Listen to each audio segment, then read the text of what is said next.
An Olympic boxer throws his pregnant girlfriend off a bridge. Félix Verdejo was Puerto Rico's golden boy. At the 2012 London Olympics, he was in the lightweight division. 𝗬𝗢𝗡𝗧𝗘𝗖𝗍, the diamond, the kid who started boxing at age 9, was on top of the world. He was representing his country on the world's biggest stage at the Olympics. Now, after the Olympics, he signs with Top Rank, one of boxing's most prestigious promoters, for $600,000. By 2014, ESPN names him Prospect of the Year. He has a perfect record, 16-0, 12 knockouts. People were calling him the next Félix Tito Trinidad, the next Miguel Cotto, the next Puerto Rican boxing legend. But on April 29th, 2021, a 27-year-old woman named 𝗬𝗨𝗏 Rodriguez vanished. She was pregnant, and she'd told Félix the baby was his. 2 days later, her body was found floating in the San Jose Lagoon, tied to a cement block, shot, thrown from a bridge. And what investigators discovered in 48 hours would expose a crime so brutal, so calculated, that it would send shockwaves through Puerto Rico and the entire boxing world. So how does an Olympic hero become a convicted murderer? What the hell happened? This is Olympic Crimes.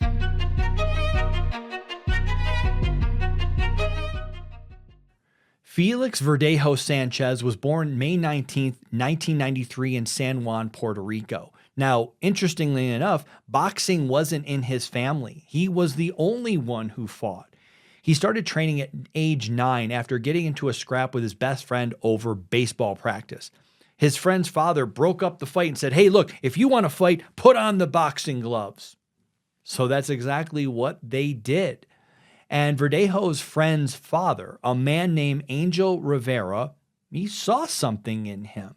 Like, we've got something here. So he took him to a nearby gym. He introduced him to a trainer, Ricky Marquez. And that was the end of Verdejo's baseball dreams. It all became about boxing. It was the beginning of everything else. And by the time he was a teenager, Verdejo was winning major tournaments. The Pan American Youth Championship, the gold medal at the 𝗖𝗢𝗡𝗧𝗘𝗖𝗍 International Tournament, winner at the 2012 American Boxing Olympic Qualification Tournament. Then the 2012 London Olympics. Verdejo defeated Panama's Jose Huertas in the first round 11-5. Then Tunisia's Ahmed Mary 16-7. He made it to the quarterfinals. He then lost to a Ukraine fighter who would go on to become one of the greatest pound-for-pound boxers in the world. But Verdejo had proven himself. He knew there was something there, so he returned to Puerto Rico a hero. They loved him. And in October of 2012, just 19 years old, he signed with Top Rank. The hype was real. The money was real. The celebrity was real. And in December of 2012, he has his first professional debut. It's a first-round knockout.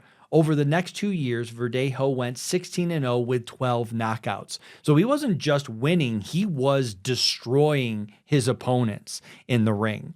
In 2014, he knocked out an undefeated 𝗬𝗢𝗡𝗧𝗏 in 21 seconds. ESPN's Carl Morty said, we think he has the kind of talent to win world titles in multiple divisions. Crowds packed arenas in Puerto Rico, New York, Philadelphia, Orlando just to watch him fight. By 2015, he's winning the Latino lightweight title. He's defending his title successfully. Fighter after fighter, name after name. We could go on and on. This guy is winning. This guy is winning at a whole different level. Puerto Rico hasn't had a boxing star like this since Miguel Cotto. And Verdejo, he knows this. He knows what he's got. As a professional boxer, I want to be a world champion, he said. I want to unite my country and bring happiness to my people. All things that people can rally around. Everything was building towards this ultimate greatness. But then, August 7th, 2016 happens. Verdejo was traveling to Carolina on his motorcycle, and he has a huge crash. He has a head injury. He has lacerations. He's hospitalized for nearly 2 weeks. The accident derails all of his momentum. Now, of course, he comes back in 2017, but something has changed. His fights become inconsistent. We see this all the time with injuries, and you're never quite the same. In March of 2018, a fighter stops him in the 10th round. It's Viejo's first professional loss. He then takes an 8 months hiatus. He comes back, he wins a few fights, he loses focus. By 2020, he was 27-2. I mean, that's still good, but compared to his standards, it's not great. It's not the legend that everyone thought that he would become.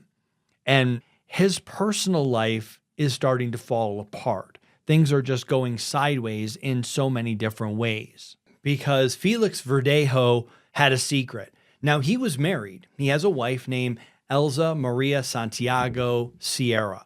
Together, they have a daughter named Miranda. But Verdejo had been seeing someone else. He's having an affair with 𝗖𝗄𝗧 Rodriguez-Ortiz. She's 27 years old. She works as an animal grooming business. Now, these two had known each other since middle school. And according to her family, they had been involved off and on for years, back and forth. So it's April 2021. 𝗖𝗄𝗧 takes a pregnancy test and it's positive. She's pregnant. She's having a baby. She's nearly 2 months pregnant. And on Thursday, April 29th, she calls Verdejo to tell him. She wants to show him the test results. She wants to show him and tell him what's going on. So they make plans to meet. And that is the last time her family hears from her. By that evening, 𝗬𝗪𝗧's mother is calling. She's texting. There's no response. She's panicking. 𝗬𝗪𝗧 doesn't show up at work the next morning. Her car, which is a gray Kia Forte, it's missing. So we know something's going on. Her family reports her missing to the police. And then Saturday, May 1st, 2021, a body is found floating in the San Jose Lagoon near the 𝗓𝗏𝗄𝗎𝗄𝗏 Bridge in San Juan. Puerto Rico's Institute for Forensic Science uses dental records to identify her. It's 𝗖𝗄𝗧 Rodriguez. Her mother, 𝗖𝗨 Ortiz, collapses when she hears the news, just overcome with emotion. She tells reporters, "He is not the diamond. The diamond was my daughter." Hours later, Félix Verdejo turns himself in to authorities. And what the FBI learns from a witness will expose one of the most horrific crimes Puerto Rico has ever seen by this Olympic hero. So let's talk about the plan. We'll jump right back to the story, but a quick note. If you're running a business and payroll and benefits are taking up too much of your time, I use Gusto. It's an all-in-one system for hiring, paying, and managing your team. If you use my link below, you may get a $100 bonus to sign up as of this recording, and I'll earn a referral reward that helps support the show. April 27, 2021, 2 days before 𝗬𝗪𝗧 disappears. According to FBI documents, Félix contacted a man named Luis Antonio Claudiz Martinez. Claudiz was Verdejo's friend, and Verdejo asked him for help terminating Rodriguez's pregnancy. That's the FBI's exact wording. 2 days later, April 29th, Félix calls 𝗬𝗧, tells her to meet him near her home. So she drives herself in her gray Kia Forte to meet with him. Now, Félix and the other man are waiting in Félix's black Dodge Durango SUV. So when 𝗬𝗪𝗧 arrives, she gets into Félix's vehicle. They talk, they have conversations, and then, according to the other man's testimony, Félix punches her in the face. Then he pulls out a syringe and injects her with a substance that he bought from some drug house in a housing project in San Juan. An autopsy would later reveal that that substance was fentanyl, and it was also laced with a sedative used for horses. But 𝗬𝗪𝗧 is conscious. She's struggling initially. Félix and the other man, they bind her arms and feet with metal wire. Then they tie a cement block to her body. They drive both cars, Félix's Durango and 𝗬𝗪's Kia, to the 𝗓𝗏𝗄𝗧𝗏 Bridge. This is one of the busiest bridges in San Juan. I may not be able to pronounce it perfectly, but I know what it is. It's in broad daylight. It is packed. And in this broad daylight, they throw Qiszla Rodriguez, still alive, still pregnant, off the bridge into the San Jose Lagoon. But that's not the end of it. According to prosecutors, Félix then jumps into the lagoon himself and fires 3 shots into the water to finish murdering the victims, Qiszla Rodriguez and her unborn baby. The pathologist who testified at the trial confirms that 𝗬𝗪 was still alive when she was hit in the water. So you have a live woman who's thrown off a bridge, then still drowning, getting shot, and she's alive for all of this. It's horrific. Then Sunday, May 2nd, 2021, there's an arrest. FBI agents and Puerto Rico police surround Félix. He turns himself in without any incident. He doesn't want to have any skirmish with them. He is charged with kidnapping, resulting in death, carjacking, resulting in death, killing an unborn child, using a firearm during a crime of violence. Now, each charge carries a mandatory life sentence. Luis Cadiz Martinez is also arrested, the other man. During interrogation, he confesses. This Cadiz confesses. He gives a full account of everything that happens. His testimony becomes the prosecution's most critical evidence. Now, of course, the news spreads across Puerto Rico like wildfire. It's all anyone can talk about. Hundreds of people are gathering at the bridge. They're throwing flowers onto the lagoon. They're stressed out. They're freaked out. They hold signs, justice for 𝗬𝗪. And if we step back and look at the context here, this isn't just about one woman, like it is in this instance, but also Puerto Rico is in the grips of a femicide crisis. In January 2021, the governor had declared a state of emergency over violence against women. By the time 𝗬𝗪 was killed, at least 21 women had been murdered on the island since the start of the year. Just weeks before 𝗬𝗪's death, another woman had been found burned to death after filing a domestic violence complaint that the judge dismissed. So Puerto Ricans were furious about all of this. And now one of their most famous athletes was being accused of femicide. Félix's attorney enters a plea, not guilty. He's held without bail. The trial is set for 2023. So let's dig into this trial. It's July 2023, federal court in San Juan, Puerto Rico. The prosecution lays out their case, and it is very clear.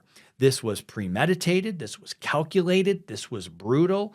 Luis Cadiz testifies against Félix Verdejo. He describes the phone call the 2 days before, the meeting, the punch, the injection, the wire, the cement blocks, the bridge, the gunshots, all of it. Verdejo's defense argues that the man is lying, that he's trying to save himself by blaming everything on Félix. But the forensic evidence backs up Cadiz's story, the autopsy, the toxicology report, the location of the body, all of it. And after weeks of testimony, there's a verdict.